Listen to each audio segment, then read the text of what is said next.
सभी को जय मसीह की। प्रभु यीशु मसीह के नाम में आप सभी का मैं स्वागत करता हूं हमारे यूट्यूब चैनल पर। और आज के अध्ययन का विषय है कि मैं अपने मसीही जीवन में पाप के ऊपर विजय कैसे प्राप्त कर सकता हूं। और मेरे प्रिय भाई और बहनों, बहुत से मसीही भाई बहन हैं जो अपने जीवन में पाप को रोक नहीं सकते, बहुत प्रयास करने के बाद भी वे पाप कर बैठते हैं। तो आज इस प्रश्न का उत्तर हम बाइबल के वचनों द्वारा जानेंगे और सीखेंगे कि हम मसीही जीवन में पाप के ऊपर हम कैसे जय को प्राप्त कर सकते हैं। अपने पाप के ऊपर विजय पाने के लिए बाइबल विभिन्न साधनों के विषय में बात करके हमारी सहायता करती है। बाइबल अपने पूरे जीवन काल में हमें और आपको बताती है कि हम कभी भी पूर्ण रूप से पाप के ऊपर सिद्धता को प्राप्त नहीं कर पाएंगे, पहला यूहन्ना 1:8 के अनुसार। परंतु यह हमारा लक्ष्य नहीं होना चाहिए। परमेश्वर की सहायता से और उसके वचनों के सिद्धांतों के पीछे चलते हुए हम प्रगतिशील तरीके से पाप के ऊपर विजय को प्राप्त कर सकते हैं और ज़्यादा से ज़्यादा मसीह के सदृश बन सकते हैं। मसीह जीवन में विजय होने के लिए हमारे प्रयासों के लिए दिए गए पहला स्रोत पवित्र आत्मा है। परमेश्वर ने हमें पवित्र आत्मा दिया है ताकि हम मसीह जीवन में विजय हो सकें। परमेश्वर शरीर के कार्यों और आत्मा के फल में विरोधाभास को जो है गलतियों 5:16 से 25 में हमें और आपको बताता है। इस वचनों में हमसे कहा गया है कि हम आत्मा के अनुसार चलें। सभी विश्वासियों के पास पहले से ही पवित्र आत्मा दिया गया है, परंतु यह वचन हमें यह बताता है कि हमें आत्मा के अनुसार उसके नियंत्रण के अनुरूप रहकर चलने की आवश्यकता है। इसका अर्थ है कि हमें शरीर की इच्छा के पीछे चलने की बजाय निरंतर हमारे जीवनों में पवित्र आत्मा की प्रेरणा को चुनते हुए कार्य करना है। जिस अंतर को पवित्र आत्मा एक व्यक्ति के जीवन में ला सकता है वह पतरस के जीवन में प्रदर्शित है, जिसने कि पवित्र आत्मा के ग्रहण किए जाने से पहले यीशु का 3 बार इनकार किया और ऐसा उसने कहा था कि वह यीशु के पीछे मरते दम तक चलेगा। आत्मा से भरने के बाद उसने यहूदियों से पेंतीकोस्त के दिन खुलेआम तथा साहस के साथ बातें की। हम आत्मा के अनुसार तब चलते हैं जब हम आत्मा को बुझाने की कोशिश नहीं करते, जैसे कि पहला थिस्सलुनीके 5:19 में कहा गया है, और इसकी बजाय आत्मा से भर जाने की खोज करते हैं। इफिसियों 5:18-21।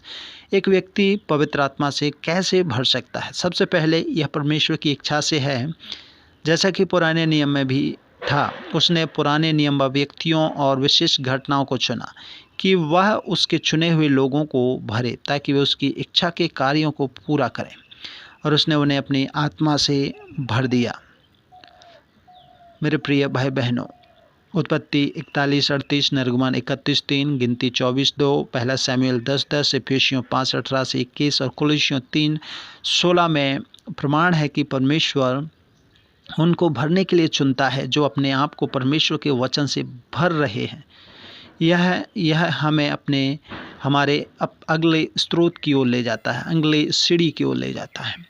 परमेश्वर का वचन बाइबल बताता है कि परमेश्वर ने हमें अपना वचन दिया है कि हम हर भले काम करने के लिए तत्पर हो जाएं।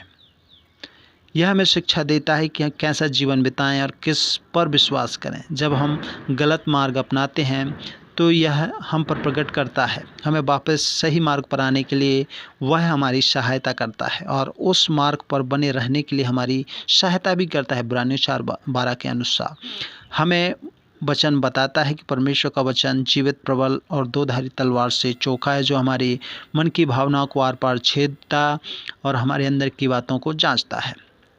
मेरे प्रिय भाई बहनों, और हमारे हृदय और व्यवहार के गहरे पापों के ऊपर जय पाता है। भजनकार इसके जीवन बदलने की शक्ति के विषय में गहराई से भजन 119 में बात करता है। यहोशू को बताया गया कि उसके शत्रुओं पर उसकी विजय की कुंजी इस वचनों को ना भूलने में नहीं, पर अपितु जो इस पर रात दिन ध्यान लगाने अर्थात मनन करने की आज्ञा पालन में।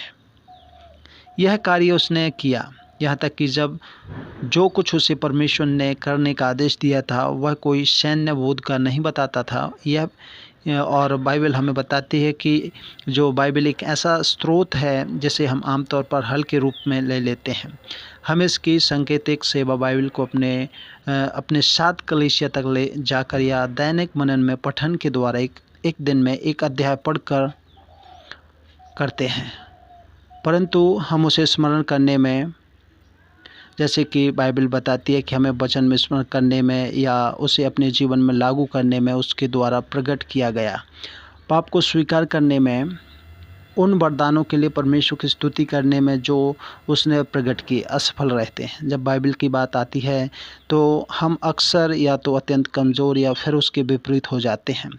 हम या तो केवल उतने ही वचनों में से भोजन प्राप्त करते हैं जो हमें आत्मिक रूप से जीवित रखें, परंतु कभी भी इतना अधिक पचन नहीं करने की स्वस्थ उन्नतिशील मसीह बने, या फिर हम इसके पास आकर अक्सर भोजन पाने के लिए आते हैं परंतु कभी भी उस पर इतना ध्यान नहीं लगाते हैं कि हमें उसके द्वारा पर्याप्त आत्मिक पोषण मिल सके। यह महत्वपूर्ण है कि यदि अपने रोज़ाना के आधार पर अर्थपूर्ण तरीके से परमेश्वर के वचनों को पढ़ने और परमेश्वर के वचनों को स्मरण करने की आदत नहीं डाली है तो हम और आप ऐसा करना असंभव कर देते हैं। कुछ लोगों ने एक दैनिकी को आरंभ करने में सहायता को पाया, अपनी आदत बनाई कि वचन को तब तक नहीं छोड़ेंगे जब तक आपने उससे प्राप्त किए हुए में से कुछ को ना ले लिया हो। कुछ परमेश्वर की गई प्रार्थनाओं को लिखते हैं, उससे यह कहते हैं कि वे उनको उन क्षेत्रों में बदलाव लाने में सहायता करें।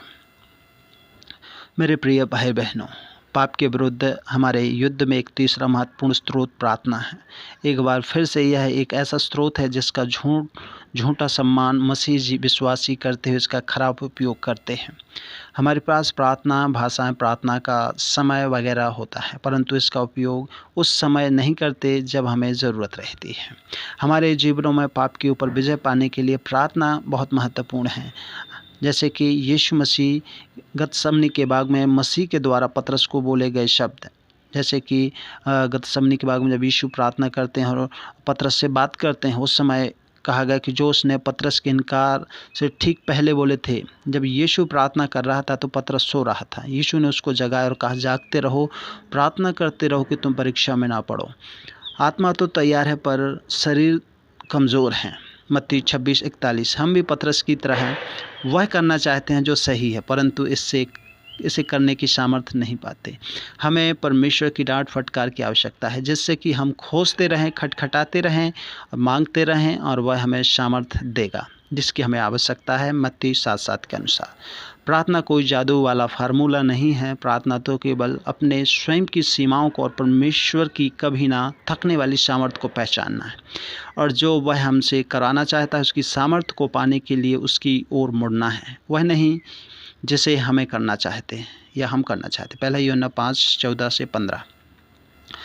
कई बार पाप के ऊपर विजय शीघ्र आ जाता है, जबकि अन्य समय पर विजय धीरे धीरे हम पा सकते हैं। परमेश्वर ने हमें यह प्रॉमिस किया है कि जब कभी भी हम उसके इन स्रोतों का उपयोग करेंगे, इन वचनों को उपयोग करेंगे, तो वह हमारे जीवनों में परिवर्तन लाएगा और हम पाप के विरुद्ध विजय की अपनी कोशिशों में बने रहेंगे, क्योंकि वह अपनी प्रतिज्ञाओं के प्रति बहुत बहुत महत्वपूर्ण है या विश्वास योग्य है। खुदा आप सबको आशीष दे। God bless you.